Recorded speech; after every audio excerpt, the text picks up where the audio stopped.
Okay, continuing Tsubouchi Shōyō's Shōsetsu Shinzui, the essence of the novel. This is the second video in the series of recitation of Nanette Twine's translation of the work. Okay, chapter 3, the aims of the novel. Okay, this is probably the most famous chapter of the work, and it's definitely the most often quoted section. Okay, the main, especially this first opening paragraph.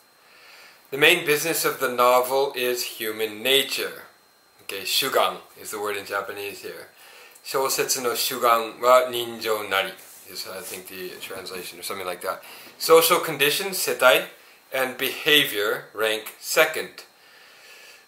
But social conditions, as I mentioned in the previous video, the first video, setai in Japanese, and ninjo, setai, and fuzoku constitute the three proper objects of mimetic representation in the new novel, according to Tsubouchi Shōyō. By human nature, ninjo, I mean man's sensual passions, what Buddhism calls the 108 appetites of the flesh. In Japanese, the word is hyakuhachi bonno, right? All bonno, of course, is a Buddhist term that you're already probably familiar with. All human beings, even those who are wise and good, are creatures of carnal lusts, seiyoka. Sages and fools alike harbor evil desires. What sets a man apart as good or wise is simply that he suppresses them, and he uses the exercise of his reason or his strength of his conscience to drive away the hounds of passion. Okay, so this is an apparent contradiction here. In the previous chapters, he said that the new novel, the proper novel, should reject didacticism. It should not teach. It should not seek to teach or give moral instruction. But here, however, he's saying that we should seek to drive away the hounds of passion. So this is a kind of tension that runs throughout the entire work that we're going to want to pay attention to. Very intelligent, dignified men conceal their grosser instincts, never allowing them to become apparent. It may seem that they have escaped them altogether, but the fact that they are sentient beings makes that impossible. That they are temperate, taking neither grief nor pleasure to extremes, neither becoming angry when anger is merited, nor bearing a grudge when one is due, is attributable to the strength of their rational powers. Okay, so these rational powers must be cultivated, he says, through the writing and reading of the modern novel, and somehow this is not breaking his rule against didacticism. You know it is. Is attributable to the strength of their rational powers rather than to any faintness in their passions. Surely, before they attain to that irreproachable behavior which others see, they must face many a secret attack from impure impulses. Lust and reason war within them. Good conduct is only possible when reason wins. Does the man exist apart from holy beings to whom virtue comes naturally? It is precisely because wise men subdue temptation through reason that we call them wise. Virtue would be nothing out of the ordinary if there were no temptation to begin with. Were that the case, it would be foolish to call someone a sage. So it sounds like he's arguing for the cultivation of virtue, which goes against what he was saying in the first part. In the human animal, then, there exists a dichotomy between outward behavior and inner thoughts. Okay, this separation of the outward behavior and interiority, or naimense in Japanese, is a clear distinction that had not really been made in previous literature. So this is another sign that we have entered the modern period when you see this rigid distinction between outward behavior and inner thoughts and interiority, right? So in the human animal, he says, there exists a dichotomy between outward behavior and inner thoughts, with as many variations of both as there are faces. Histories and biographies usually deal with the former. A man's secret thoughts can seldom be described therein because of their rambling nature. Okay, histories and biographies. It falls to the novelist, however, in contrast to the historian and the biographer, to plumb the depths of human nature, ninjo, to reveal it in meticulous detail, omitting nothing in his portrayal of the inner workings of all types of minds, not merely those of the wise, regardless of age, sex, and moral character. Okay, so keep in mind that when he says ninjo, he means something very different than what the Edo period writers meant when they said ninjo. He means, namely, interiority. The true novel is not satisfied with a merely superficial account of nature, human nature. It lays it bare. So once again, putting things out in the open, illuminating things, bringing what is into the dark, into the light. That is the task of the modern writer in this age of Bunmei Kaika, civilization and enlightenment. How sad it is that although famous writers in both Japan and China have always scorned superficial plots and tried to give as much depth as possible to their storylines, they have not hesitated to skimp on characterization, which should have been their main concern. Okay, so characterization should be the main concern. The portrayal, depiction of ninjo, by which he means interiority and psychology. And then we get the P word in the next paragraph. Shindi in Japanese. A novelist is like a psychologist. Okay, so Ishikawa Jun in his book, whenever he rails against Shindi and celebrates, by contrast, seishin or spirit, he is, I think, has Tsubouchi Shōyō's ideas in the back of his head whenever he talks about psychology. Shōyō held up psychology as the main, one of the main three proper objects of mimetic representation. A novelist, Shōyō says, is like a psychologist. His characters must be psychologically convincing.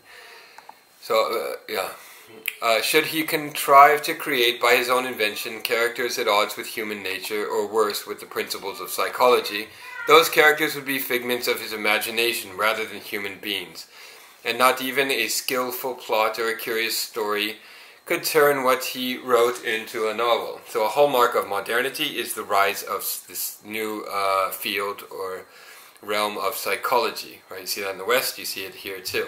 Such characters are like marionettes. They seem at a quick glance just like a group of real people moving about, but the spell is instantly broken when closer inspection reveals both the operator and the mechanism.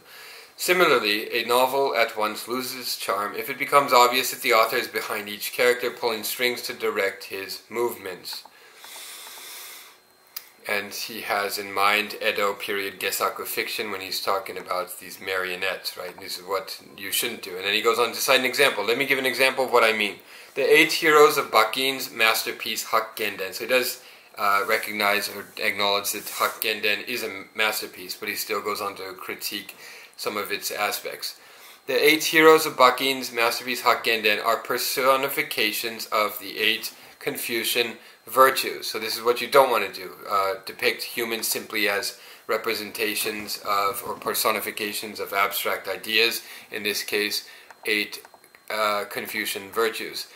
They cannot surely be described as human beings. So the true novelist, the modern novelist, must depict human beings, not simply personifications of ideas. Bakin's intention from the outset was to write a novel in which virtues would be presented in human form and to convey his message by consistently portraying the conduct of his characters as perfect.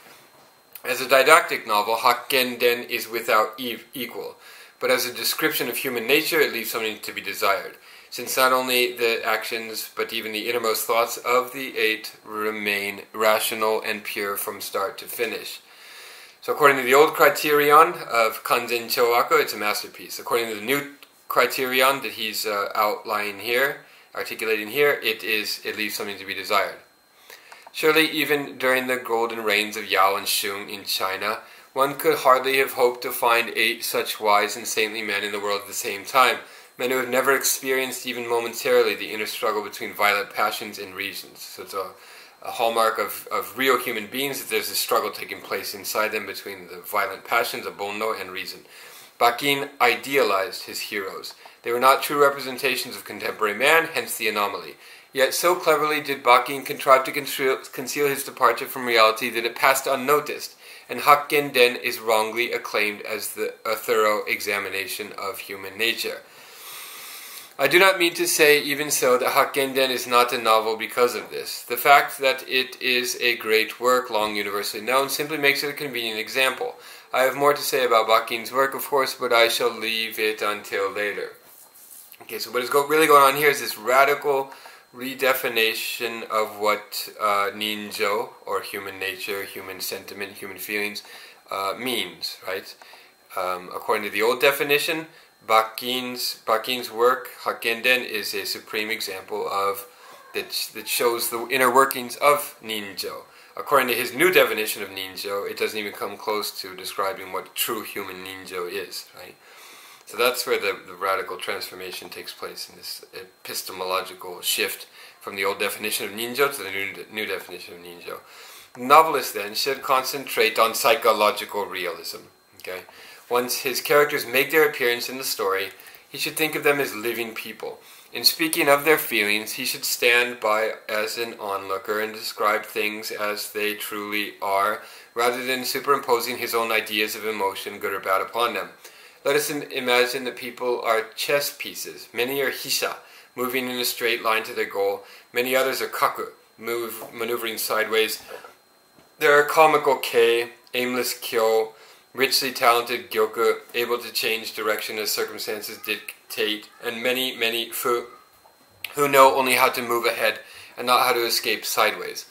Each person behaves in his own preferred manner as he traverses the board of life. But the straight-moving hisha may mature, unlike its counterpart of olden days. A fu who achieves worldly success may sometimes take the straight path. Sometimes gyoku may fall victim to fu, or a random kyo take king and gin. The player is the creator of the universe. Okay, so he's expanding this metaphor of the writer and the work of literature, the new Shōsetsu being like a game of Go. The player is the creator of the universe. His pieces are mankind. His pieces are mysterious and unpredictable. Sometimes when it seems that a move in a certain direction by king must lead to a checkmate, a fu certainly bars the way, and king, unable to escape in time, falls victim to kei. Similarly, a man's success or lack of it in life does not necessarily reflect his character. Some clever people follow no profession. Some quite mediocre people achieve their ambitions. The cause and effect relationship, capable of innumerable variations, is impossible to predict. If a novelist wants to explore the depths of human nature, shinjo, and paint society, setai, as it is, then he must write as if describing a chess game he is watching other people play. Okay, that's a key sentence there, underline it. The author should not jump into the work and direct characters in various directions. He should create the framework, the system in which they operate, the mechanisms that drive these characters, and then simply twist their little thing on the back of them like a robot and watch them go and watch them interact as the logic of the situation demands, is what he's saying here. He should wind them up, like wind-up dolls. So he's rejecting the metaphor of the marionette, but he's introducing a new kind of metaphor, which is, one might say, is equally mechanistic or deterministic. Should he, as an onlooker, bokansha, keyword here, Morioga would take up this idea of the bokansha. Should he, the writer, the novelist, the new novelist, as a bokansha onlooker, offer even the smallest piece of advice, the game becomes his instead. The game becomes his instead of the player's. Okay, so the novel should be the domain of the players, of the characters in it, rather than the author. So the author should take a back seat, he's saying. And it is only when he resists the temptation to change those things he thinks he could improve on and confines himself to the facts that his work can be called a shōsetsu novel. There is, on the whole, no external difference at all between a novel and a true story, but the hero of the novel is entirely a product of the author's imagination. Even so, once a character has made his appearance in a novel, not even the author may move him about at will. He must think of him as another person, and ascribe to him only realistic behavior. When an author interferes, as Japanese writers bent on exhortation have done, and we saw this, for example, in the Santo Kyoden Sharebon that we read the other day, when the author suddenly jumps into the story and comments upon the scene or upon the character's motivations and so forth. When an author does such things, interferes in such a way, by picking and choosing emotions, discarding some feelings as unsuitable for a particular character, or sensual passions is likely to detract from another, doing his best to create splendid characters fit to be saints or sages, when he fits the creative process to an artificial mode of didacticism, then the personalities and behavior he describes are not natural, but are his own cherished inventions, unique to his characters. So naturalism is the good word here, natural, and inventions is bad, right? Natural. And the later Shizen Shugi Sha naturalists will take this keyword natural and expand it into a whole literary system, right? With the influence, of course, of European naturalism, which had not yet arrived on the scene in Japan in 1885 when this was written. Since the hero is, of course, an imaginary character, a novelist cannot be prevented from idealizing him to whatever extent he chooses, if he so desires. But it is vital that he set determined limits for himself and do his best to stay within the bounds of human nature. Okay, so it's impossible not to interfere at all in his own work, but one should try to stay out of the story as much as possible. Suppose a painter hard at work on a portrait of a beautiful woman, made reckless by his desire for perfection, were to paint eyes, eyebrows, and mouth unlike any ever seen on a mere mortal. No matter how lovely the face as a whole, no one could call his work a masterpiece, or at least not a masterpiece representing a living paragon of beauty. Were he really set on painting a vision of feminine beauty, he would do better to model the eyebrows on those of a living woman renowned for hers, and the eyes on a pair whose loveliness has made their owner famous. As to hair, facial dimensions, and of course nose and lips, taking each of these features from life, would allow him to paint the most beautiful woman ever seen. Should he not do this, should he create eyebrows and mouth from his own whimsical imaginings, the result would be a portrait not of a living person, but of something more or less than human. Okay, so whatever the author depicts must be grounded in true reality, he's saying here. Shajitsu Shugi, as I call it in my book. An author, when he sets about creating characters for a novel, should do the same thing as this painter, who must depict from a real human beauty rather than conjuring up an idealized image from his own head. Seeking out elements of the personalities of people around him and bringing them together in one perfect character is permissible, he says, so long as it is done in a way that does not contradict the principles of psychology. Okay, just what these principles of psychology are, he doesn't really say, but he has this idea that there's this sort of scientific logic that informs reality, and we must, as artists, as novelists, conform to those principles. But frivolously inventing peculiar, unnatural types should be avoided. As I've said before, the novel is basically an art form like poetry and drama, but there are naturally some differences. Imitation, for example, mohang is the word here, mohang I think, in the original. Mohang, imitation, is not one of the aims of poetry, whereas it constitutes the basic tenet of the novel. Okay? Which endeavors to reproduce human nature, ninjo, and social conditions, setai, in as realistic a manner as possible. This is a key sentence, underline it. Right? This forms the basis of the new regime of Shajitsu Shugi, realism, mimetic realism, copying from actuality, realism.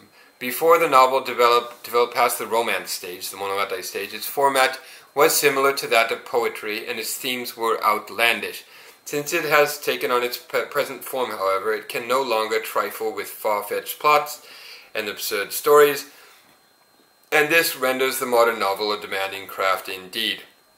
When a novelist sets out to describe the personality of a character is created, he must first assume that the character already possesses sensual appetites. Okay, so we're back at the back to the topic of bon no, seiyoku, sensual appetites. He must go into great detail regarding this, which is strange, considering that he had argued in the second chapter, that one should always avoid didacticism, or that he argued above that one should avoid licentiousness and pornography and so forth, which was the great fault of Edo Gesaku in his view. Now he's saying that the new novelist should pursue these sensual appetites and depict them as they are. How will this character feel under the stimulus of a certain situation?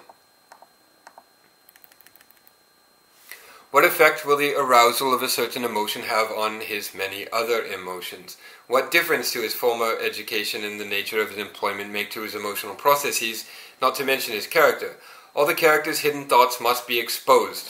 Okay, this is quite a claim. All of his hidden thoughts. Everything must be brought to light. This is the sort of mania of the Bunmei Kaika Meiji period enlightenment. All must be exposed, right? And of course the Shizen Shugisha naturalists will take this to an extreme, exposing themselves completely in their works and all of their vices and debaucheries and so forth. In the case of a virtuous person, known in Kabuki by the term Jitsu Gotoshi, the author must do his best to portray only those emotions that such a person might be expected to feel. In the case of a scoundrel, he must concentrate on those that an evil heart might harbor. Yet even a good man has a dark side to his nature, and a scoundrel a conscience. If the novelist fails to show that each hesitates slightly before he acts, then he has only skimmed the surface without penetrating to the truth of the matter.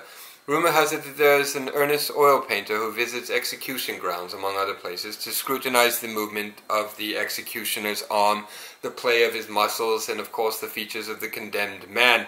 Likewise, the novelist should not presume to abhor the ugly side of man's nature or the wickedness of his passions, but should be single-minded in describing them. How else can he come to grips with the reality of ninjo, of human nature? Okay, so unlike Bakin, whose main characters are pure personifications of virtue, the real humans, in Shōyo's view, are a combination of bad and good, and we should portray, the new artist, the new novelist, should portray both of those aspects with unflinching candor. I do not mean to imply even so that he should seek out and portray even those deep-buried appetites which embrace obscenity and coarseness. The novel is art.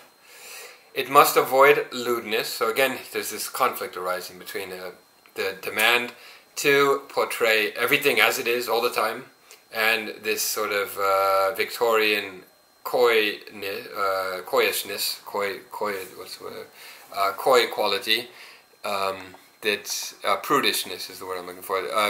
Victorian prudishness that is conflicting with this demand to always portray things exactly as they are, which runs through this whole work. The novel is art. It must avoid lewdness, so it must be lofty still, as music avoids bodiness, painting avoids eroticism, and poetry and drama vulgar language. So it must avoid certain things, nevertheless it must convey the whole truth, which obviously is a logical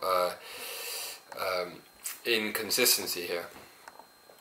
The English scholar John Morley had this to say about the works of George Eliot. An intelligent person wants to find literature as existing solely to provide a critique of life. Why is it that the novel, which ought to be celebrated as one of the great forms of literature, is instead often despised and downgraded? Probably because novels so seldom do offer a commentary on life. There are many who earn their living by the pen, but they have not all been endowed with the same degree of talent. Some lack discernment, others ideas. Broadly speaking, few books weave the thread of an original idea into a fabric of human emotions and vividly illuminate the hidden working of causality in our lives by the way they fashion charming yet endlessly different, constantly changing denouements from an infinite number of mystery-shrouded beginnings. Life offers many pleasures, none so keen as being able to penetrate the mysteries of man's nature and comprehend the principle of cause and effect. To arrive at a thorough understanding of how life is structured is a very difficult task, one to which shallow, incompetent writers are not equal. Only those with outstanding talent and unflagging energy are able to reach the goal. And then the next quote from the same author, Morley: most highly regarded forms of literature make it their principal aim, and all make it at least one of their objectives, to comprehend the workings of the human world. Religion, philosophy, poetry, the form changes with the name, but the substance is always the study of mankind. They account for all the tricks of nature which cause our characters and fates to function in certain ways, offer explanations for the things which puzzle us, banish the clouds of doubt, and satisfy our curiosity. Whether a reader fully understands their arguments or not, they remain of absorbing interest as treatises on the nature of life. They may not enlighten the ignorant, unlearned reader to the point of self-examination and self-determination, but even he will be able to discern, albeit vaguely, the justice of what is written within them. George Eliot's novels, Morley continues, are shortcuts whereby the reader may enter this world of ideas. However, she is loath to pass arbitrary judgment on the merits of her characters' actions. So she remains a bokansha, or an outsider, an onlooker, as Shōyō advocated above. And she's been praised here for that very quality. She simply shows very clearly the interrelationship of events in their lives and leaves judgment to the reader. Like a sower of other people's seed, she reaps no harvest of her own. Untouched by envy, she leaves it for others. End quote. And Shōyō writes, continues his treatise, Morley is right. Aspiring authors should always make the discussion of life the first consideration of their writing. The discussion of life, underline that. The novel reveals what is hidden, again bringing everything into the light. Defines what is indistinct, okay, another Bunmei Kaika kind of slogan, making distinct what is indistinct or vague, and brings together all man's innumerable passions, the Hyakuhachi Bonno, within the covers of a book, thereby naturally stimulating the reader to introspection. Okay, although the new novelist should not pursue didacticism, they should, however, write works whose secondary effect is that the reader will become introspective about his or her own life. Okay, so he's kind of sitting on the fence here between these two extremes. There is a parallel between God, who created all things on earth but put nothing of himself into them. Okay, so the author should be like God here. So he's taken a very Christian idea, Judeo-Christian idea, and transplanted it onto the Japanese situation. There is a parallel between God, who created all things on earth but put nothing of himself into them. Although, according, of course, in the Christian Orthodox tradition, God, and in Judaism, God put himself into everything. That's why all things are regarded as the imago, in Latin we say, the image of or likeness of God. So I don't know what Shōyō is talking about here. He obviously didn't take a theology class. And authors with my way of thinking, who create a variety of characters with complete impartiality and present every aspect of daily life in a realistic manner. Okay, there is a parallel between God and authors with my way of thinking. Okay, so the author should do as God does and create a variety of characters with complete impartiality. Okay, of course, according to the Judeo-Christian tradition, God is not completely impartial. He has a skin in the game, and he's constantly involved in the actions of humans and so forth. And present every aspect of daily life in a realistic manner. Okay, so I think he has an idea of God in his head, of the deist conception of God that was popular in the 18th century after the Enlightenment and so forth, but we don't need to go too much into that side track point. But the boundlessness of God's creation, the immensity of its scale, makes it extremely difficult for ordinary, simple people to comprehend the inherent relationship of cause and effect. A novelist of my persuasion picks out the essentials, gathers them together in a book, and presents the informal information for general examination and evaluation. His is a very great responsibility.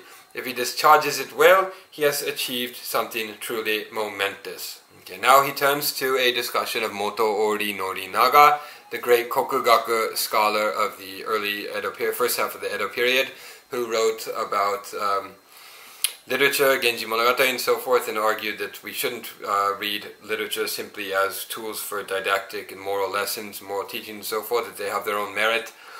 Right, so he turns to Moto Ori Norinaga, discussing the central theme of Genji Monogatari in Tamano Ogushi. It's his famous work, translated I think by Mara. Michael Mara has a translation of that. We will read this on another occasion.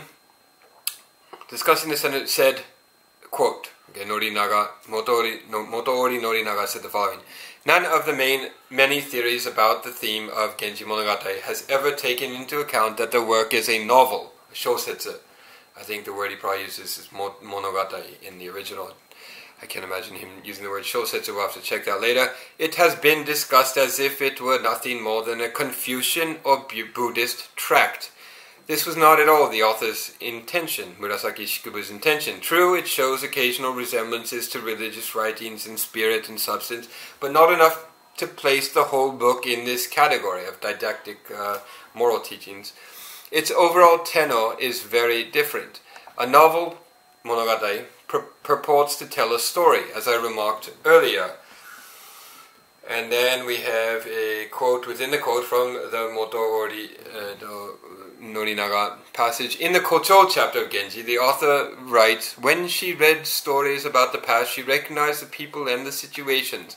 As a rule, monogatari, or novels here, deal with various social situations and people's circumstances and thoughts, so that reading them leads to an understanding of such situations and of the people act and of the way people act and feel. This must be regarded as the real reason people read them. Continuing the quote from the work, thus the general yardstick against which the characters and actions of the persons in a story are measured is the degree to which they possess mono no aware. Very important aesthetic term that comes up all the time in studies of Motoori Norinaga and of Heian classical aesthetics. What is important is not the Buddhist messages or themes or ideas that the work expounds, but rather whether or not they possess mono no aware and are compassionate and in harmony with their fellows. Okay, mono no aware is often translated as the pathos of things or something like that. The presence or absence of these qualities is what commends or condemns them. Do they have mono no aware? That's all that matters according to Motoori Norinaga in this passage. Not so far removed from the concepts of good and evil in religion we might think, but looked at more closely, what is or is not in harmony with man's nature is not always consistent with religious ideas of good and bad. The definition of morality is softened, instead of being rigidly propounded as in Confucian debates. Certainly there are many points in the plot of Genji Monogatari where mono no aware, pathos of things, is emphasized to the detriment of religious teachings. And of course there's all kinds of affairs and licentious behavior going on in Genji Monogatari, so it's definitely, obviously, not a Buddhist or Confucian tract on morality. Anything, he continues, Motoori continues, anything irrational, or this is, anything irrational among the many, both good and bad, that move men ought to be resisted. But there are some times when emotions take over from the will, when we cannot help responding to feelings impossible to suppress. Okay? So the goal of ethics is to suppress or to control the ninjo, right? The feelings and emotions and passion and so forth. However, the source of all art is ninjo. Thus the tension between these two ideas, these two realms. Prince Genji's attempts to see Utsu Semi, Oborozu Kiyo, Fujitsubo, and the others constitute the gravest immorality from the religious point of view. No matter how numerous his other virtues, he deserves to be condemned from a religious point of view, Buddhist or Confucian point of view. The writer does not dwell on the fact that he is behaving badly, right? She does not condemn him morally. She merely states over and over again how exquisite is the sensibility displayed by Prince Genji in his affairs, making him the model and personification of virtue, although a different kind of virtue I think he's suggesting here. That is the theme of Genji Monogatari. Its concepts of good and evil are different from those of religious works. Okay, so the realm of aesthetics is something that is different from the realm of religion and ethics, is what Motoori is essentially arguing here. Although this separate realm, autonomous realm of aesthetics, of course, doesn't exist yet when he's writing in the first half of the Edo period. This comes along later, but Tsubouchi Shōyō is drawing from this passage. And he continues, Motoori Norinaga continues, even so, immorality of this sort is not condoned. That Prince Genji's conduct is wrong is made clear without words. Such misdemeanors are often discussed in books of this sort. We can hardly expect to find them not mentioned. Genji Monogatari does not lead its reader past doubt to enlightenment like some solemn religious doctrine. It is a story of society. Okay, so its point is not enlightenment. Its point is to convey society, or setai, as Tsubouchi Shōyō calls it, and as such does not concern itself with discussions of the morality of the events it narrates, but makes mono no aware, the pathos of things, its criterion of virtue. Its outlook is rather like that of someone who saves up muddy water despite its dirtiness because he wants to grow a lotus flower to enjoy its beauty. Okay, remember that the lotus flower can only come out of muddy water, out of mud, and the mud is a common symbol of the world of passion and the world of bonno and desire and so forth in Buddhism and classical Japanese literature. To write of illicit love is not to admire the turbid mud, the material from which springs the flower of mono no aware. Prince Genji's conduct is like that lotus bloom, grown up from the mud into a glorious blossom. Okay, so Prince Genji's conduct, although it comes from sexual desire and lust and all these things, blooms into a glorious blossom. No reference is made to the fact that the water is dirty. Only his compassion and mono no aware are singled out as criteria of virtue. End quote of Norinaga's remarks. And then Shōyō continues, Norinaga's remarks make plain indeed the aims and nature of the novel. Very few of our countrymen have approached the novel with the insights he displays. I understand that many classical scholars are deluded by the superficiality of their knowledge into triumphantly interpreting even Genji Monogatari as a didactic work. How very wrong they are. Okay, that's the end of chapter 3, the most famous chapter in the work. And we will read one more chapter.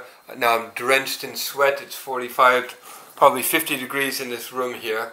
And I'm wearing a jacket for some reason. Continuing. Let's get through this as quickly as possible. Chapter 4, Types of Novel. Okay, I'm going to keep the commentary to a minimum here. When novels are classified according to their aim, they fall into two groups, didactic and artistic. Okay, so again he's making a clear distinction between these two realms that were not so realms that were not so distinct in the 1870s and the 1880s in the political seiji shōsetsu novels.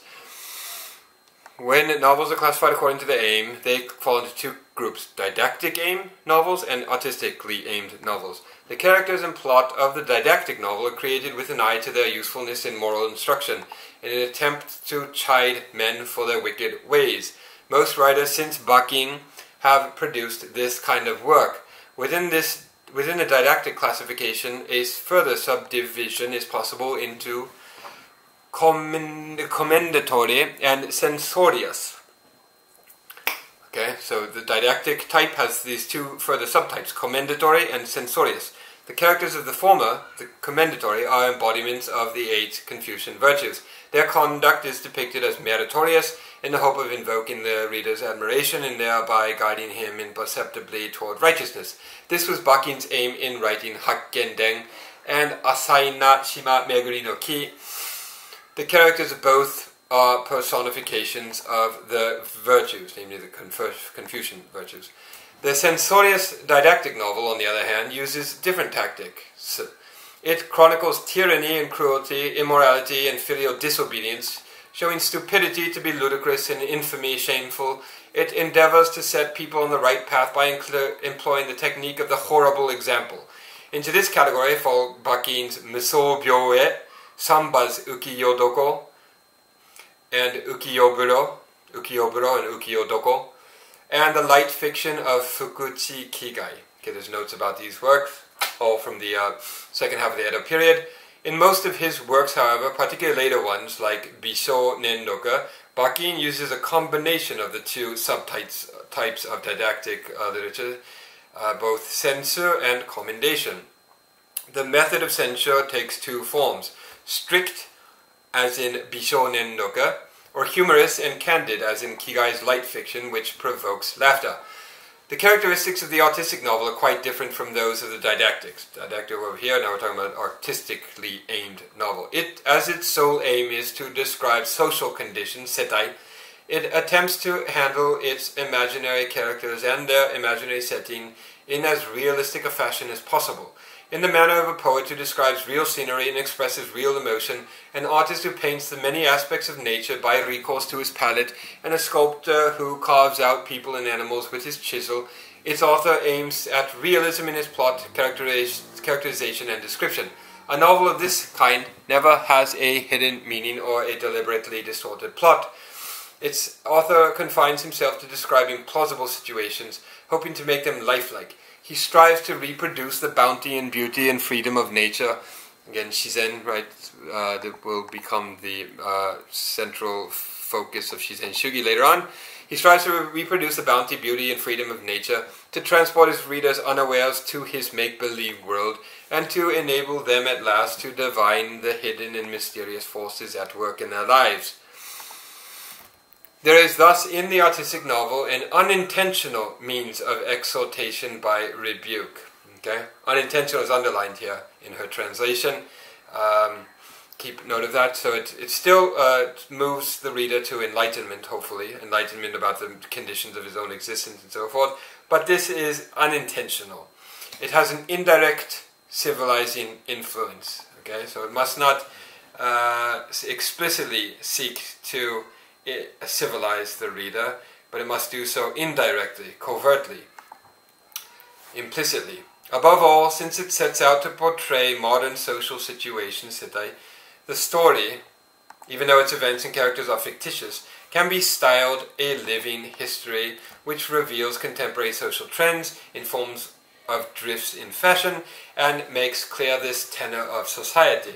For an intelligent reader, its value is enormous. It offers an experience far removed from that of groping circuitously towards an understanding of life's causal relationships gained by researching biographies of real people or situations from other eras, and it is much more profitable even than arriving the hard way at an examination and perception of life through repeated experience. Japanese novelists, however, do not seem to have understood this. Okay, so again, he's talking about the Japanese novelists or writers of the late second half of the Edo period. Taking Li Yu's advice to seek out a moral from commonplace things, they have created a mold of admonition within whose bounds they try to confine their plot. What a strange practice. Okay, so he's criticizing them for coming up with the moral first, the admonition first, and then within that moral framework, then they include a plot, which is the wrong order of things, he is saying. What a strange practice. Classified according to subject matter, the novel Shōsetsu again falls into two categories, historical and social. So he's talking about the artistic type of novel, and within that there are two subtypes, he's saying, historical and social. The former is constructed around some historical event or personage, the latter around contemporary situations. Most Japanese novels, the works of Bakin for example, are historical, as are the small rice papers books written in a mixture of kanji and kana, commonly known as yomihon. But Murasaki Shikibu's Genji Monogatari and most of Tamenaga Shinsui's Ninjōbon are social novels rather than historical. The following diagram outlines types of novel. Okay, fiction is divided first into romances and novels, according to his schema here, his diagram. Romances, outlandish stories, monogatari. Over here, stories of everyday occurrences, novels, which are divided into two types, didactic and artistic, and which have olden days, the historical subtype, in contrast to the social, or the social type, which describes the present world, and in that latter subtype, we have the upper, the middle, and the lower class. There are other kinds of novel too many to enumerate, among them political, religious, military, and maritime, but in the final analysis they are either all historical or social novels. Political novels, which Seiji Shōsetsu, which were popular in the 1870s and early 1880s, you remember, describe the world of politics. Many are written by politicians as an indirect platform for the party line. The Earl of Beaconsfield's Coningsby, for example. Religious novels are principally concerned with proselytism. There are no real examples of this genre as yet in Japanese literature. Perhaps the nearest we have are the miracle stories or the latter novels of Santo Kyoden. Military novels deal with either actual wartime events or wartime situations, but involve fictitious characters. They are not the same as our Japanese Gunki Monogatari, such as Heikei Monogatari, of course, being the most famous example of Gunki Monogatari. Maritime novels describe imaginary sea voyages. They bear a slight resemblance to Japanese tales of such experiences, but while those are romances, maritime novels are usually just ordinary stories about life at sea. As shown in the above diagram, there are three kinds of social novel built around upper, middle, and lower class situations respectively. There are not discrete classifications. The three are interrelated, differing only in the characteristics of their heroes. The paucity of social novels in Japan makes it hard to find examples. Generally speaking, though, the Ninjōbon of Tamano Shinzui are set among the lower classes. Sometimes they deal with the upper. Santo Kyōzan's Kusazoshi, although ostensibly historical, are really middle and lower class social novels. The Ninjōbon versions of Kagami Yama, written by Shōsetsu Shinzui, and Sendai Hagi could perhaps be said to portray the upper levels of society. Genji Monogatari and Daini Sanmi's Sagoromo certainly do so. And there are about 5 or 6 footnotes in those final 2 paragraphs, and we will go over those later when we finish this video. Okay, that was the end of a rather short chapter, chapter 4. Okay, the next video we will start reading from chapter 5, which is the last chapter of the first section of this book, and then we will move on to the second section. That is all for now. I am absolutely drenched in sweat. If you have any questions, send me an email. Actually, on second thought, this chapter is not too long. So how about we just read it? Okay, let's just go through this so we can start on the second section in the next video. Okay, bear with me now. You can take a break if you want. Chapter 5, the benefits of the novel. The novel is art, geijutsu. As it cannot be put to practical use, it would be a serious mistake to discuss its practical advantages. Yet, just as there are indirect benefits in poetry and music, so perhaps a novel also contains some few not consciously planned by its author. Incidental results of an artist's single-minded desire to give pleasure to his reader by stimulating his aesthetic sensibilities. A perfect, beautifully executed work of art, as I have already said, profoundly inspires a reader. Indirectly, underline indirectly, it ennobles his character and rounds out his education. Right? It must not try to do so directly or explicitly, it must do so indirectly. This, however, is a natural response to consummate artistry and is certainly not the aim of art. Again, a distinction between primary aim and secondary effects. Nor can it even be correctly termed a direct benefit. Before we discuss the benefits to be derived from the novel, we must first divide them into direct and indirect. Okay, again, this is further elaborating on this distinction between direct aims and indirect aims. The direct benefits and indirect benefits. The direct benefit is the pleasure the reader feels. In other words, the novel is meant to entertain people. Entertainment takes many forms. The novel strives for the gratifications of man's aesthetic sensibilities, his finer feelings. Remember this Victorian context that we're in, finer, loftier feelings that are not subject to the base desires, the hyakuhachi bon no 108 desires and so forth. Civilized man delights in poetic sentiments and in manifestations of elegance. Once possessed of finer feelings, he revels in richness and beauty and loves grandeur. Awe rises unbidden in his heart in the face of greatness, awesomeness, awe. Excitement and commotion involuntarily arouse him and inspire him with courage. Okay, so courage is produced indirectly. He rejoices in both elegant circumlocution and candor. This is presumably the normal condition for a human being.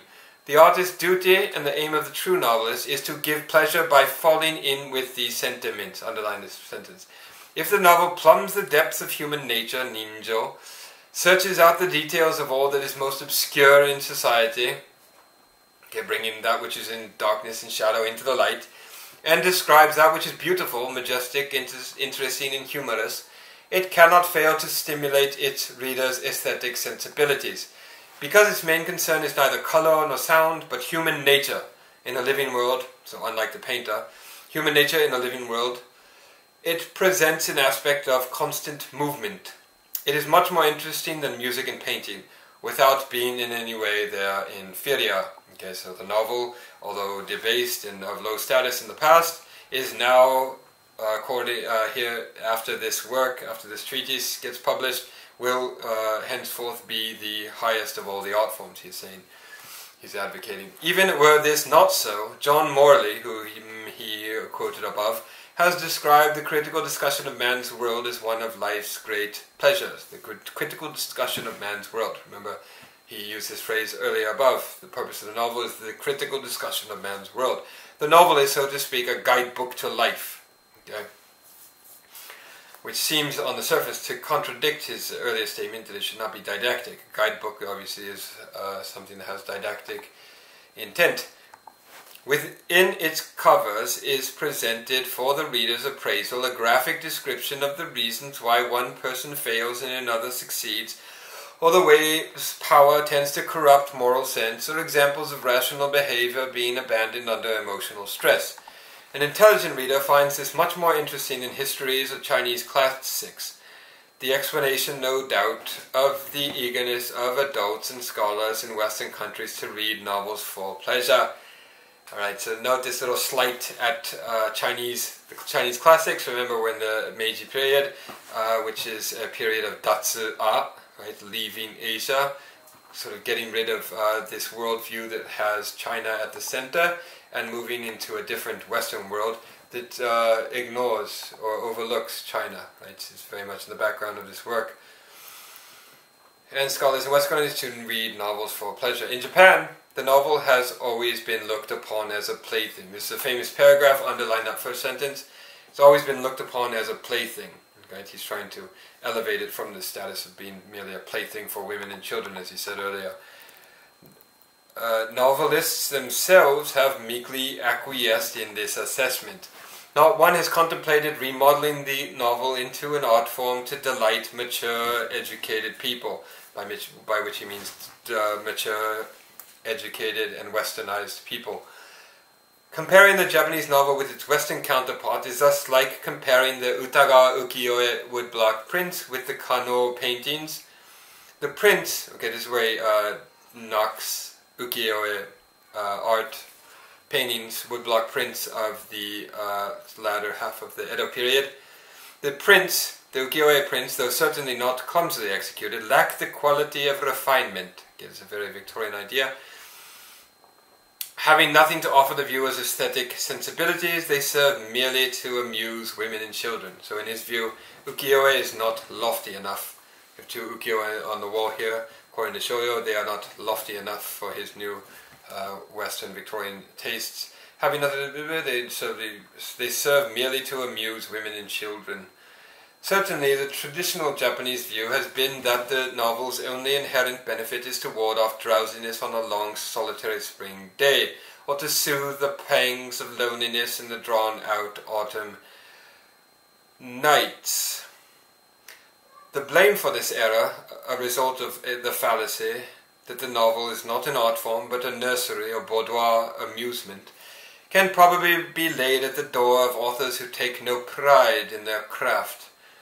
That concludes my remarks on the direct benefits of the novel. Let us now proceed to the indirect, of which there are several. It ennobles character, provides moral instruction, supplements history books, and furnishes a model for literature. Okay, so he gets out of this problem of a contradiction by saying that the didactic elements are indirect benefits of the novel rather than direct. Therefore, they are indirectly didactic. They can be indirectly didactic, but they are not. They must not be directly didactic. In the ennoblement of character is the first of the indirect benefits. The ennoblement of character. I have already discussed this great advantage of art in a general way in Chapter 1. Let me now reiterate the main points. The novel is not something to be used in the service of man's carnal passions, his bon no seiyoka. It aspires to entertain him by appealing to his more refined tastes. A taste for elegance and emotional sensitivity, however, are the most noble of attributes to be found only in civilized, culturally advanced peoples, namely the West, right? He has in mind here. Ignorant savages give themselves over to the appetites of the flesh, and he would probably include China in his description here, since he now distances himself in the Japanese from the Chinese and the rest of the world, associating himself in the Japanese with the West, civilized West. As they know nothing of intellectual pleasures, their slightest action is motivated by lust. They are thus carried away by vulgarity, thoroughly selfish, extremely brutal, and absolutely insensitive to beauty. When a man is tormented by desire and dogged by passion, his conscience and faculty of reason grow even weaker, and all that is discreditable in him is allowed to reign unchallenged. Even a civilized man, if he turns his talent to the pursuit of fame, riches, and notoriety in gambling halls, insatiably greedy, caring for nothing but temporal wealth and fame, will gravitate towards insensitivity and selfishness. However little he may desire to slide into meanness, he cannot very well avoid it, so no doubt because his lack of spiritual reserves makes him, in spite of himself, a slave to his appetites. To achieve control, so he's sermonizing pretty much in this section, although he denounces sermonizing earlier, now he's engaging in a little sermonizing. To achieve control, a man must use the power of reason, yet there are times when violent passion renders even reason useless. Our carnal impulses may be likened to a fever gripping a child. At its peak, the child struggles against all who try to make him drink his medicine. Reason is his stern father.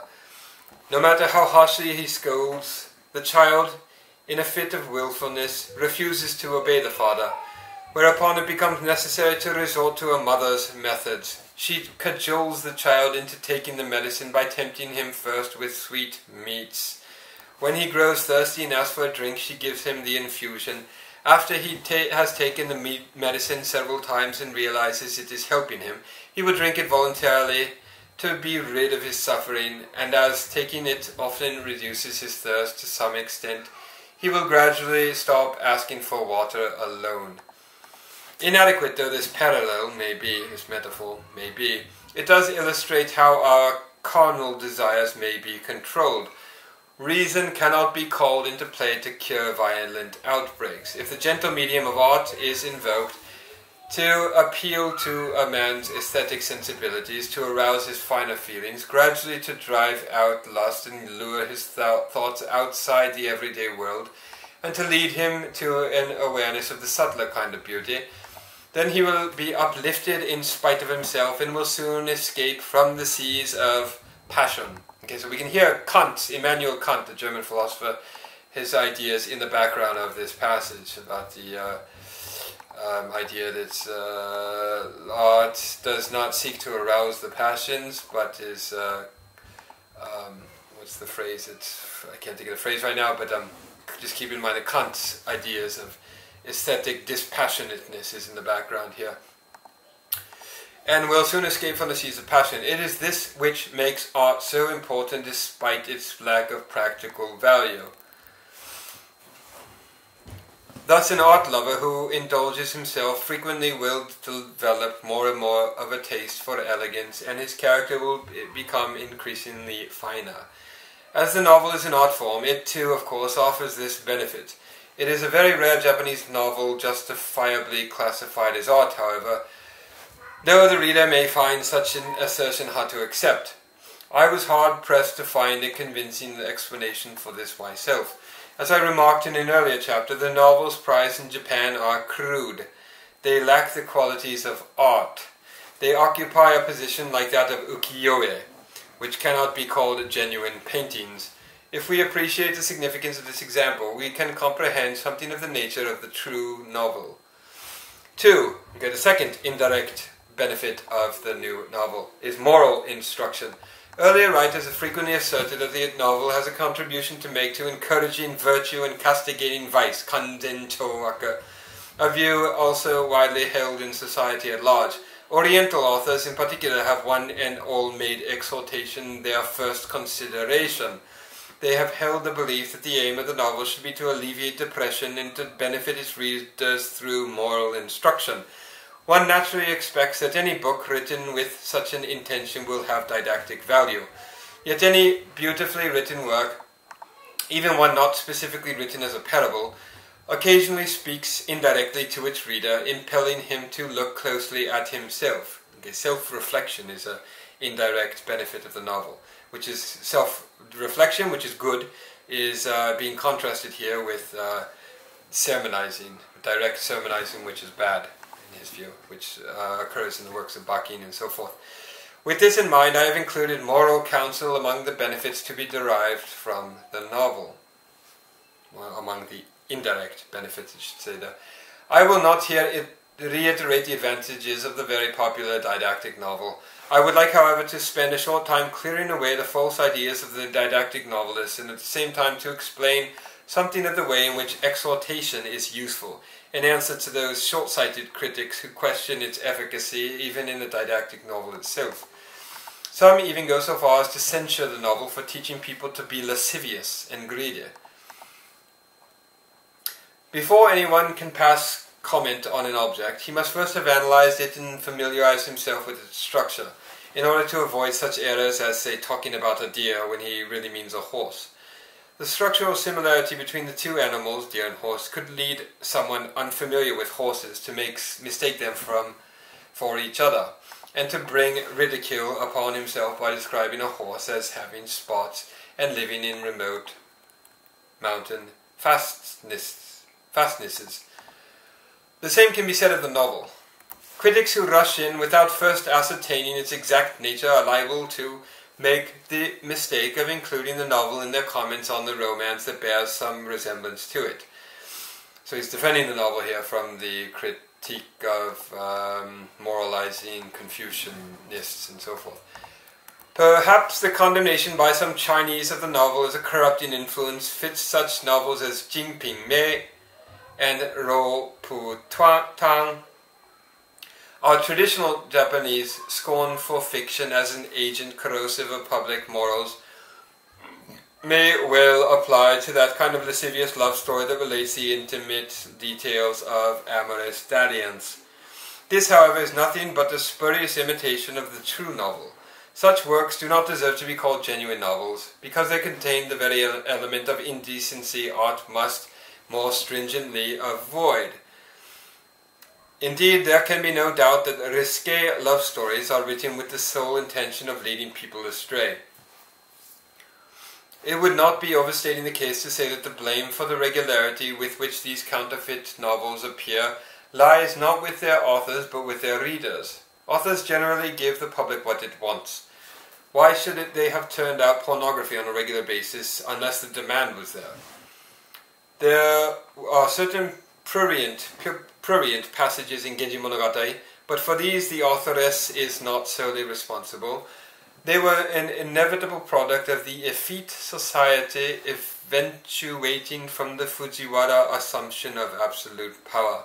Okay, so whatever moral faults are to be found in Murasaki Shikibu's Genji Monogatari, they are not the fault of her, but of the society, of the readership and the audience that was demanding these sort of effete qualities.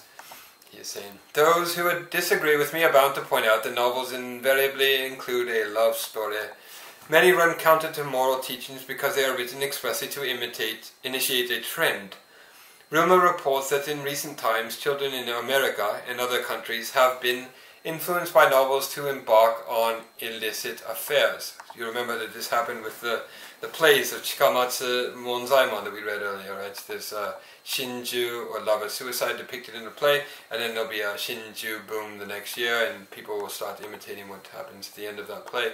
It's describing a similar thing with novels in America, in which people are influenced by novels to embark on illicit affairs. Does it not follow then they will clamour that the novel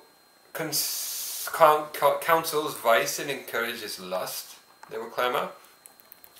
My reply is that because the novel builds its plot around man's emotions, love between the sexes is indispensable material. For love is more important than any of man's countless baser desires. Alright, so notice here that he's separating love in a modern sense of ren-ai, which is a new neologism that first appeared in the Meiji period. He's separating this sort of high, lofty, platonic Western idea of love from the koi, or sort of love affairs, the more sexual love as it was understood in the pre-Meiji period. Just making another distinction here between the two things that were once conceived as a single unit. For love is more important than any of man's countless baser desires. Thus a genuine novel may have as its theme the mutual love of a man and a woman, never a man and a man. He notes must be heterosexual.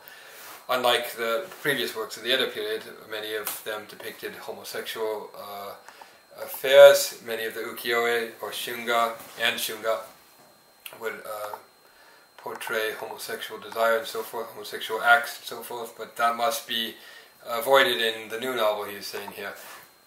But it does not set out to unearth secrets better left unspoken, nor to portray debauchery as writers of the Tamano Shinzui school do. Okay, so you can talk about love, but do not do it in the way that Tamano Shinzui did it in his Jōmon, and do not do it in a pornographic way that unearths secrets better left unspoken, which is another contradiction here in this work. Everything that is in the shadows, everything that is in the dark must be brought out into the light, according to his own Meiji Bunmei Kaika reasoning in an earlier passage, but now he's saying some things, nevertheless, should be kept in the dark, namely the details of sexual acts and so forth. It goes no further than a subtle, psychologically convincing exploration of the hidden depths of human nature. So the hidden depths of human nature should be exposed, but not the hidden depths of human sexuality or its human sexual acts. Should its reader experience adultery is very bad, or evil thoughts, the fault lies in his own mind and not in the novel. Okay, so the readers should not have too active an imagination, he's saying here. Naturally, the novel's description of life will prove thought-provoking to a discerning reader. An intelligent person usually learns from someone else's example. Those disposed to envy Hisamatsu's elopement with Osome, there's a footnote about that, are envious by nature, whether they read novels or not. The kind of person who hears about a girl in the East running off with her lover and is immediately encouraged to lay similar plans with a girl in the West is not capable of using another's example to modify his own behavior and will experience many hardships before he achieves enlightenment. Okay, so the readers must be discerning too. They must not be fools who simply act out what they are reading in the books. To criticize the novel on his account is unjust, irritatingly misleading, and a nuisance to the novelist. Zhang Zhubo's statement in the preface to Jinping Mei that the blame for any attendant evil thoughts lies with the reader and not with the book is most unreasonable in that particular instance, but would be fair comment in the case of a genuine novel. Okay? So genuine novels must be pure, lofty, platonic in their depiction of love and eros. Let me interject a note of warning here. Okay, here comes the sermonizing again. In both East and West, novels are considered of no importance and are customarily given to young children to read. This is a very dangerous habit. Children are extremely impressionable. They react to external stimuli much more sharply than adults. They should not be exposed to any source of intense mental stimulation, let alone to novels. Art is certainly a toy, but it is the toy of mature, educated people. While it is not something to be feared, neither should children be allowed to amuse themselves with it. Okay, so novels should avoid all the licentious stuff, not depict sexual acts in any explicit way, and therefore should be pure. However, at the same time, they should not be given to children, because children will take those pure ideas and pure scenes and depictions and use their imaginations in an excessive way, and therefore conjure up all kinds of illicit and licentious scenes in their minds. So novels must be limited to mature audiences. Another argument advanced by the novel's critics is that honorable men, by virtue of their upright natures, do not need to read novels for any moral instruction implicit therein. Therefore, they say, its deeper levels of meaning are intended to benefit either women and children or mediocre men who pass the days in idleness and debauchery. In fine, it can have no didactic benefit at all. In fine, it can have no didactic benefit at all. Women and children are ignorant. They know nothing of the realities of life. They can enjoy an unusual plot in a novel, but they cannot appreciate its hidden import. The idle and the self-indulgent read novels only as a panacea for depression and anxiety, and do not concern themselves with quality. To this I say that while it is only to be expected that a child who has had the guidance from birth of right-minded parents will grow into a virtuous, principled adult needing no prompting to reject evil in favour of good, such a man will yet suffer occasional involuntary lapses of behaviour. They may not be sufficiently severe to be labelled immoral or wicked, but if they were to become knowledge, they would doubtless expose him to derision. A proper didactic novel spares not even such trivial slips, so that to read it sometimes produces a twinge of shame even in those who make much of morality. I have a friend in Tokyo whose scholarship encompasses Japan, China, and the West, a man much admired for his upright and chivalrous nature. Yet he once told me that reading about the company of dog knights in Hakkendeng arouses in him an occasional private pang of self-recrimination. It is his very integrity that produces his reaction. Others like myself often feel the same way. Should readers prove impervious to such pricks, it means only that they read without insight, not that exhortation is valueless in a novel. Those who say that a moral in a novel is intended for the ignorant man alone have been reading the Sazoshi so popular of late. Their ridiculous comments are not worth the trouble of refuting, for they relate to the romance. The argument is frivolous in the extreme. Okay, so in short, the didactic qualities of a novel are not just for those who are unvirtuous or who are amoral, but for everyone, even those who strive toward virtue, because everyone has something to learn from these didactic works that provoke self-reflection. Women and children, being fundamentally ignorant and poorly educated, he just said that, but he's saying it again to emphasize his misogyny, simply read the novel for its story and are unlikely to be able to grasp its significance. Yet it is not right to say that they are altogether unable to make moral and aesthetic distinctions. There can be no doubt that frequent perusal of a didactic novel will result in its moral being unwittingly taken to heart, to become in some degree a source of encouragement and an influence on behavior. A perceptive reader, however, would feel its influence more keenly. That is why the novel is not written for women and children alone. They are not keen enough to read these things. Some may say that as idlers really only read novels as a form of escapism. Escapism is bad. It is only to be expected that such aspects as their deeper implications will be lost on these idlers.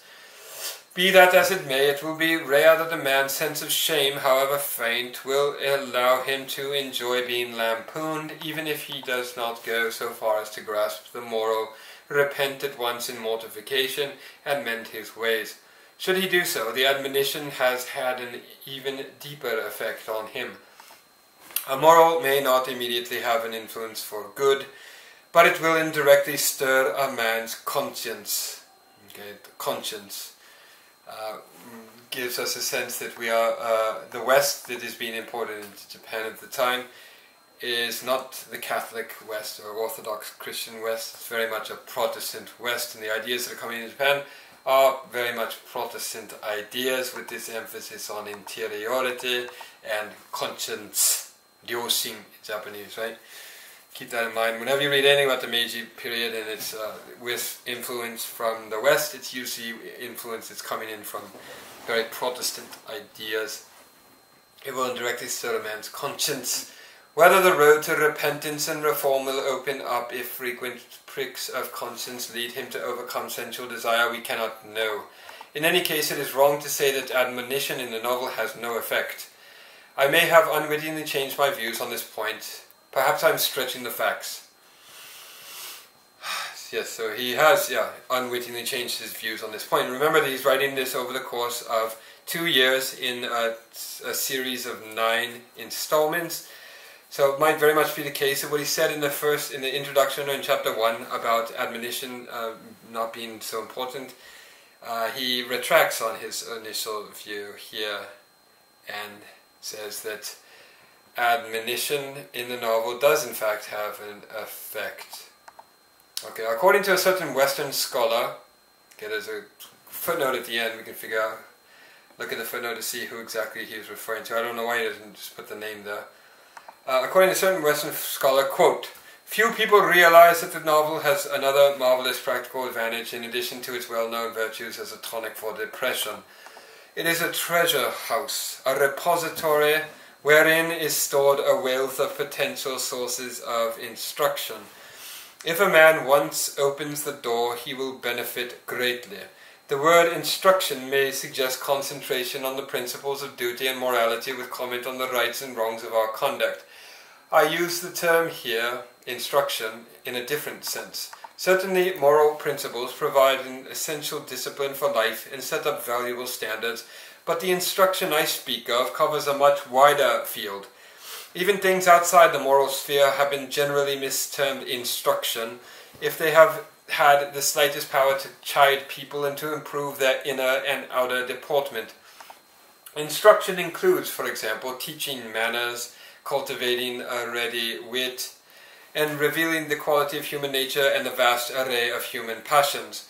If a reader has realized that such teaching is to be found in the novel and has been able to appreciate correctly its true significance, then we may indeed say that he has succeeded for the first time in grasping the novel's real benefits, as well as plucking the fruits of pleasure.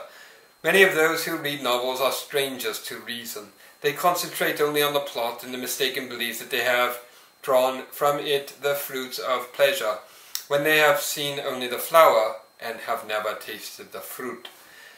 End quote. His argument is most perspicacious. It deserves praise as a new theory elucidating the nature of the exaltation often concealed in the novel.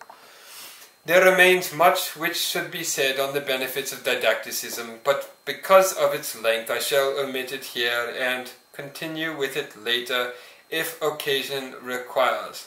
Okay. So note that in a lot of the summaries on Shōsetsu Shinzui, this treatise, they often describe Tsubouchi Shōyō as being opposed to didacticism per se, but his position is a little bit more nuanced than that. And this last above few paragraphs are a defense of didacticism, but only as a secondary benefit. Keep that in mind. The third indirect benefit of the novel is supplementing official histories.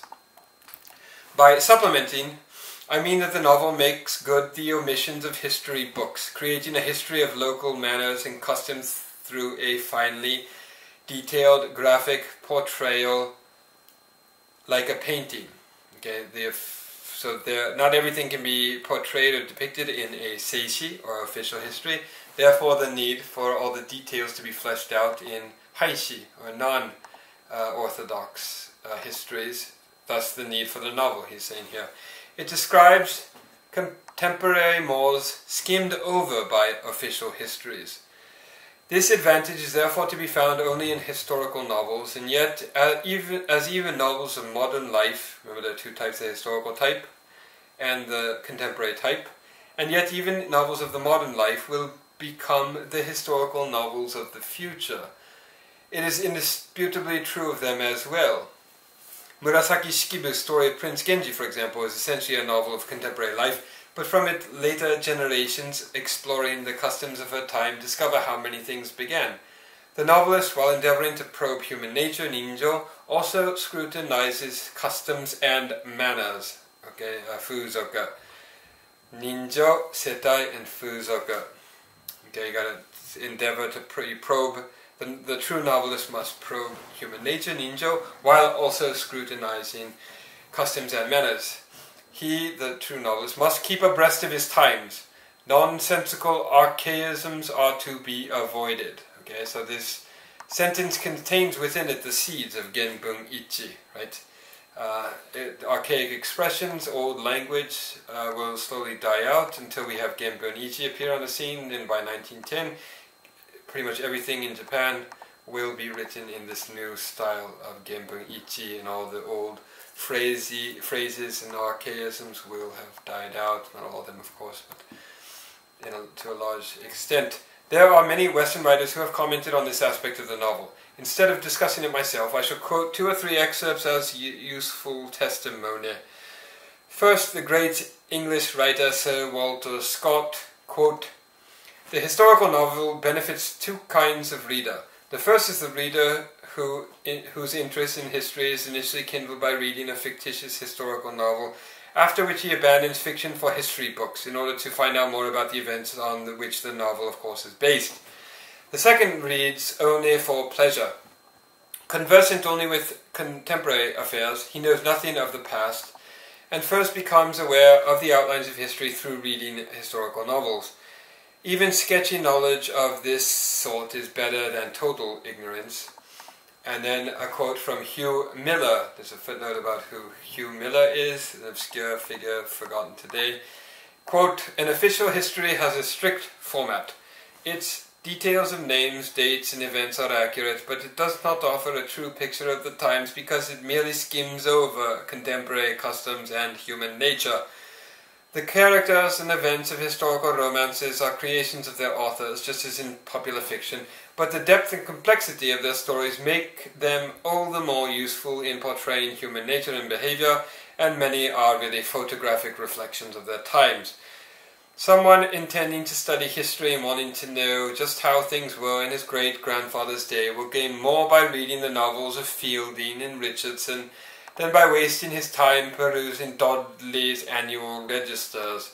Home was closely involved in the uprising of 1745, and in his history of the era set down hearsay reports as if he had been an eyewitness. Yet comparison with Scott's Waverley novels shows that Home failed to mention many aspects of contemporary life." Then the next quote is from Thackeray, an English novelist, he says here. Quote, "I gain many things from reading a novel. I find out what the world was like in those times, what the spirit of the day was. I learn about customs, fashions, and dress, and how the pleasures, pastimes, and humour of those days were different from those of the present. People long dead return to life, a society long vanished reappears, and I feel as if I am in the England of bygone days. Ah, a novel is a finely crafted history, with so much more to offer than an ordinary history. Many others," end quote. "Many others have expatiated on the virtues of the historical novel, but as all concur in viewing it as a history of manners and customs, fuzoga, I have omitted them to avoid monotony. I may refer to them later when I discuss the historical novel further." On to point number 4, the fourth indirect benefit of the novel, providing a model for literature. I refer here to the way in which the novel is written. The great masterpieces of literature are of considerable benefit to those who set out to study them, not only because of their originality and skillful execution of their plots, but also because they are superbly written. Every phrase rich in beauty. Witness Genji Monogatari and Shui Hu Zhuang. Writing being first and foremost an instrument for expressing thought, it follows that violent thoughts demand a fiery style and delicate ideas an elegant one.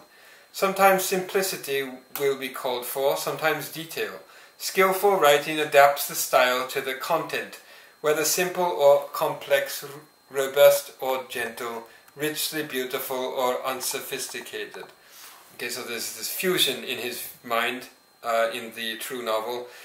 of style and content. They must match up, right? Which is very different than the Edo idea, the idea in Kyoga poetry, for example, of the Tenmei period of the Edo period, Tenmei era of the Edo period, of Kyoshi poems, for example, of Gesaku fiction, which create humor and amusement and so forth by making this distinction between form and content obvious. So a lot of the Gesaku writers, or the Kyoga or Kyoshi poets of the Edo period, will write in a very earnest or serious style, but the actual content being described will be humorous or vulgar or so forth. Or conversely, they will employ a vulgar or lowbrow style in order to convey something high and lofty.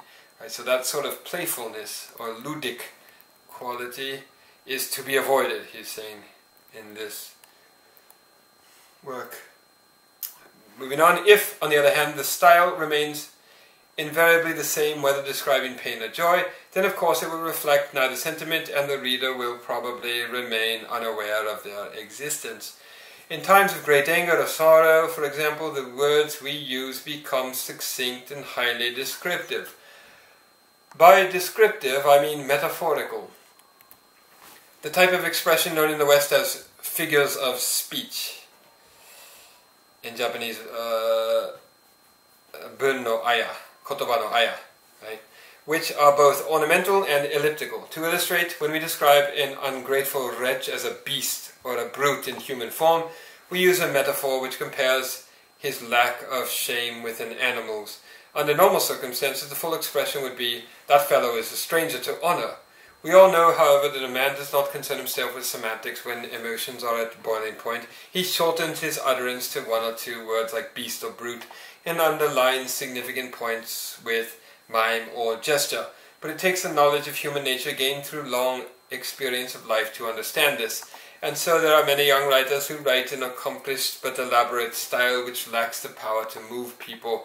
And they do this because they have not figured out a way to match up form and content, style and content in their works. He's saying they waste their time on sterile writing that expresses barely a fraction of the underlying thought, a situation resulting from their failure to seek out a fitting relationship of style to circumstance and theme. Their subject matter and style are out of harmony.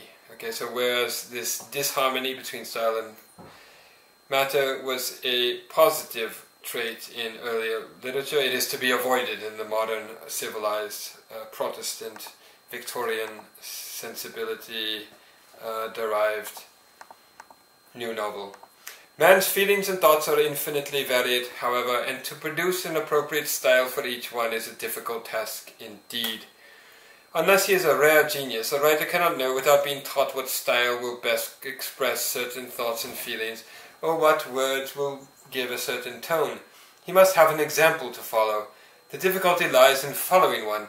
To model his work solely on dissertations written by the old masters may only give him a tendency to theorize unduly and an overly straightforward style.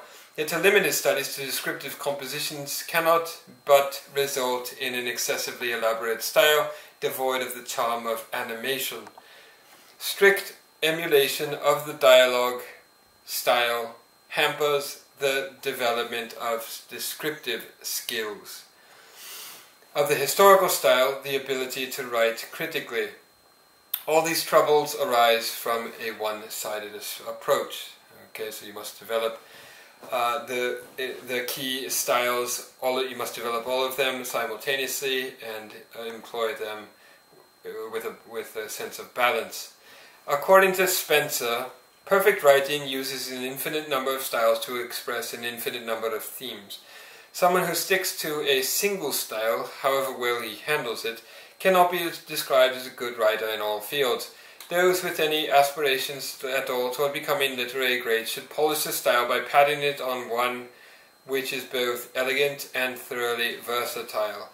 A century or two ago, it was enough to be proficient in only one kind of writing, say kanbun. He doesn't mention that, but I think that's what he's thinking of. But the emergence of today's world, with the rapid advance of culture, has so greatly increased the range of needs to be said and written that on occasion a descriptive or historical style is called for, even in political attacks and deliberations.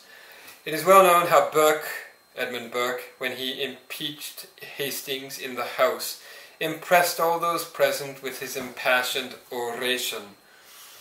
Okay, so the modern novel, in his view, is much more expansive than those of the past, and therefore the task of the writer is far greater and more demanding than it was in the past. He must master all of the various styles of prose writing. As a versatile, beautifully executed style on which to pattern one's own writing, that of the novels written by the most eminent novelist authors cannot be surpassed. The task of any novel worthy of the name is to portray the whole gamut of social conditions and emotions, omitting nothing. The entire gamut of social conditions, setai, and emotions, ninjo, omitting nothing. Omitting nothing except for the pornographic and licentious and overly detailed sexual acts as he described above, but he does not include that here. That's one of the contradictions of this work. Omitting nothing, period. It will therefore contain passages of rich beauty, of grandeur, of deep pathos, and of quiet elegance. Past events will be related in historical style, situations described in graphic style. There will be styles for dialogue, denunciation, humor, and severity. The thoughts of energetic people will be expressed in appropriately vigorous language, the emotions of mourners in the somber phrases they deserve. In sum, because the primary aim is to coordinate style and feeling, the style will undergo an endless series of changes. This is what makes the novel a good model for a stylist. I have not yet exhausted my subject, but to relieve the monotony, I shall leave this topic for a while and take it up again in the section on style in part 2. Let the reader clearly understand that the argument I've just put forward refers to the perfect novel, and not to the recently popular kusazoshi. Okay, so his whole treatise, really, not just this section, is a prescriptive or a normative theory rather than a descriptive theory. It's a theory of the novel which has yet to come but should come eventually, rather than a descriptive theory. If the novel really possesses such possibilities as these, then would it not be seriously remiss of us not to overhaul and improve our crude Japanese novels, to make them flawless, better than those in the West, to produce a great art form fit to be called the flower of our nation? There's a tone of patriotism here. We will not only catch up to the West, but we will beat it. Right? To see the beginnings of Japanese nationalism, which will eventually peak in the 1930s and during the war. To do it, which has its origins, of course, in the Kokugaku of the Edo period, I should mention. Japanese patriotism and nationalism did not emerge suddenly in the Meiji period. Just note that. To do it, we must work out a plan for writing the perfect novel by first understanding the reasons for past successes and failures, taking care not to make the same mistakes again while seeking out and concentrating on the good points. Without a campaign of this nature, the Oriental novel will probably always remain at the level of the old romance, the Monogatari, with no chance to develop. Since it is only a short time ago that I left university, not only have I not yet written the books I want to write, I have very seldom ever even done any translation. I think most of his Shakespeare translations were done after this work was published. Keep that in mind. He's a very young man when he's writing this exuberant, enthusiastic treatise. I have very seldom, in his novel, of course, he will try his own hand at writing novels after writing this in order to flesh out the ideas that he elaborates here, and these novels are famously regarded as failures to embody the principles articulated here. But there's probably a need to reassess those novels and to upturn the standard literary history on that subject, but that's a topic for another day. I have very seldom even done any translation, period. My actual experience is thus very limited, but I have spent many years reading both early and modern novels, and I have acquired a fair amount of theoretical knowledge. I therefore wish to present as a guide in the second part of this work a discussion of the rules of the novel. If the reader will be so good as to peruse it carefully and give it some consideration without dismissing it out of hand, it will not only shed light on the difficult craft of that great art form, the novel, it will also open the way for the true novel to eclipse the Kusazoshi.